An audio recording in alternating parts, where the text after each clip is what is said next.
اور افغانستان میں اس وقت اگر آپ ہسپتالوں میں دیکھیں تو وہاں آکسیجن کی کمی ہو گئی جو ایک وقت پہ ہندوستان میں تھی. انڈونیشیا پہنچ گئی ہے، دھر بھی حالات برے ہیں، وہاں بھی آکسیجن کی کمی ہے، اور آپ دیکھ رہے ہیں کہ ہر روز بہت لوگ اسی وائرس سے مر رہے ہیں. تو اس لیے میں آج آپ کو اس سب صورتحال کو سامنے رکھتے ہوئے میں آج آپ سے 2-3 باتیں کرنا چاہتا ہوں. دیکھیں، ابھی تک اللہ نے ہمارے پہ خاص کرم کیا. انسان جتنی مرضی کوشش کرے، آخر میں اوپر والا فیصلہ کرتا ہے کہ وہ آپ کی کوشش کامیاب ہوگی یا نہیں ہوگی. اس نے ابھی تک ہمیں بڑی کامیابی دی ہے. آپ کو پتہ ہے کہ دنیا میں پاکستان کو 3رے نمبر پہ وہ ملک ابھی جو وہ کون سا تھا، اکانومسٹ کی ابھی سروے آئی ہے کہ پاکستان 3رے نمبر پہ وہ ملک ہے جس نے سب سے بہتر اپنے ملک کو بچایا ہے کرونا سے. اور وہ ہونا تب تھا. ہاں، ہماری بھی محنت تھی. ادھر ہماری NCOC انہوں نے سارے کیسز سٹڈی کیے اور انہوں نے اچھے فیصلے کیے. لیکن آپ کی بھی، میری قوم کا بھی بہت بڑا اس میں ہاتھ ہے کہ ہم اتنے برے حالات سے بچ گئے. اس میں جب میں نے آپ سے کہا، میں نے آپ کو کہا کہ یہ احتیاط کرو، تو آپ ہمارے ساتھ چلے اور آپ سمجھے کہ ہم وہ ملک ہیں جس نے 2 رمضان میں ساری مسلمان دنیا میں 2 رمضانوں میں جدھر مسجدیں کھلی رہیں وہ پاکستان تھا. باقی مسلمان ملکوں میں بند کر دی انہوں نے اپنی مسجدیں. تو آج اگر ہم یہاں پہنچے ہیں، اس میں یہاں ہماری NCOC کی بڑی محنت تھی، مانیٹرنگ تھی. انہوں نے صحیح معنی میں کئی چیزیں پری ایمپٹ کی، بتایا. لیکن ساتھ ساتھ عوام نے بھی ہمارے ساتھ چلے. عوام حکومت کے ساتھ کھڑی ہوئی، اور اس لیے آج ہم ارد گرد ساری دنیا سے بہتر ہیں. اور یہ جو اکانومسٹ کی رپورٹ آئی ہے. لیکن اب میں آپ سے ذرا اپیل کرنا چاہتا ہوں، کیونکہ آج جو ہم نے سٹڈی کیا ہے، ہمارے کیسز نیچے آتے آتے اب پھر اوپر جانا شروع ہو گئے. اور اوپر اس لیے جا رہے ہیں کہ خاص طور پہ ہمیں خطرہ ہے کہ یہ جو ہندوستان کا جو انڈین ویریئنٹ ہے، اب یہ پاکستان میں بھی آنی شروع ہو گئی ہے، جو کہ افغانستان میں ہے، ہمارے ساتھ والے ملک میں، اور ظاہر ہے اس کی چانس ہے پاکستان میں آنے کے لیے. تو میں آج سب آپ سے پھر سے اپیل کر رہا ہوں. مجھے پتہ ہے لوگ تھک گئے ہیں، اس سے دنیا میں لوگ تھک گئے ہیں یہ SOPs کے اوپر چلنے کے لیے. لیکن ایک چیز، یہ جو ماسک ہے، یہ سب سے آسان چیز ہے کہ اگر آپ اس کی احتیاط کر لیں تو ہم اس کو یہ جو اب خوف ہمیں آ رہا ہے کہ 4تھا ویو آنے والا ہے، تو ہم اس سے اپنے ملک کو بچا سکیں گے. اگر آپ نے جس طرح پہلے احتیاط کی، یہ جو ماسک ہے، اور یہ ماسک میں آپ کو سمجھا دوں کدھر ہے.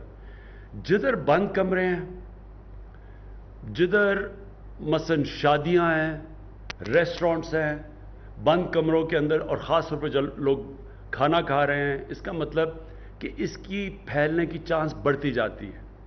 اگر آپ پارک میں پھر رہے ہیں اور آپ کے فاصلے ہیں تو پھر بھی آپ ماسک سے بچ سکتے ہیں. لیکن بسوں میں بیٹھے ہوئے ہیں، لوگ بھرے ہوئے ہیں گاڑیوں کے اندر، ادھر میں آپ سے تاکید کرتا ہوں کہ کوئی مشکل کام نہیں ہے.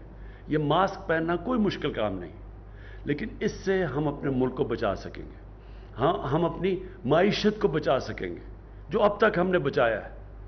ساری دنیا کے اندر غربت پھیل گئی ہے، غریب کچلا گیا ہے، صرف اس لیے کہ جب آپ لاک ڈاؤن لگاتے ہیں تو سب سے بڑا نقصان کمزور اور غریب طبقے کو ہوتا ہے، اور ہم اب تک بچا گئے ان کو. تو اس لیے اپنی قوم کی خاطر، اپنی معیشت کی خاطر، جو اللہ کا شکر ہے اس نے کرم کیا ہوا ہے، اپنے وہ لوگ جو کہ آپ کے گھر میں جن کو بیماریاں یا جو بوڑھے ہیں، ان کو بچانے کے لیے میں سب سے پھر سے کہوں گا کہ عید آ رہی ہے، عید کے اندر یہ ماسک پہنے. قربانی کا ہم نے جو فیصلہ کیا ہے، جس طرح پچھلے سال قربانی تھی، اس بار پھر وہی کہ ہم نے بڑی سوچ سمجھ کے قربانی شہر سے باہر کرنی ہے تاکہ اس سے بھی نہ پھیلے. اور عید پہ بھی پوری کوشش ہے کہ آپ یہی ماسک کم از کم پہنے رکھیں اور احتیاط کریں. اور آخر میں اپنی انتظامیہ کو کہنا چاہتا ہوں، پہلے تو پھر سے میں آپ کو خراج تحسین پیش کرنا چاہتا ہوں کہ آپ نے بڑا زبردست اور مشکل کام ہے. ساری دنیا میں دیکھیں کہ لوگ تھک گئے تھے, تنگ آ کے بہت مشکل تھا لوگوں کو کہنا کہ جی ایس او پیز کے اوپر چلو. تو آپ کے اوپر بھی بہت پریشر, ہماری گورنمنٹ نے آپ کے اوپر, انتظامیہ پہ بڑا پریشر ڈالا ہے کہ آپ لوگوں کو دیکھیں کہ وہ احتیاط کریں. میں پھر کہہ رہا ہوں کہ آپ کو تھوڑا اور سٹیمنا آپ کا ٹیسٹ کرنا چاہتے ہیں ہم, خاص طور پہ عید کے دوران. یہ ماسک کی کمپلائنس دیکھیں. اور یہ اس سے آخری بات میں یہ کہنا چاہتا ہوں کہ اگر ہم نے یہ صحیح معنی میں کر لیا تو ہم اپنے ملک کو بچا لیں گے. یہ جو چوتھا ویو اگر چل پڑا اور تیزی سے اوپر کیسز چلے گئے تو پھر ہمیں لاک ڈاؤنز کرنے پڑیں گے, ریسٹورنٹس بند کرنے پڑیں گے, شادی ہال بند کرنے پڑیں گے, لوگوں کے روزگار متاثر ہوں گے. اوپر سے ٹورزم, اس وقت ٹورزم کا سیزن ہے, وہ سارے علاقوں کے اندر لوگوں کو روزگار مل رہا ہے, فائدے ہو, وہ سب کے اوپر پھر ہمیں آہستہ آہستہ کلیم ڈاؤن کرنا پڑے گا, لاک ڈاؤن لگانا پڑے گا. سو اس سے بچنے کے لیے اگر ابھی آپ احتیاط کر لیں تو ہم اپنے ملک کو اس مشکل وقت سے بھی بچا سکتے ہیں. اور جس طرح آپ دیکھ رہے ہیں بنگلہ دیش میں لاک ڈاؤن کر دیا ہے, برے حالات ہیں وہاں. انڈونیزیا میں انہوں نے لاک ڈاؤن کر دیا, بند کر دیا سب کچھ, تو ہم اپنے لوگوں کو اس چیز سے بچا سکیں گے.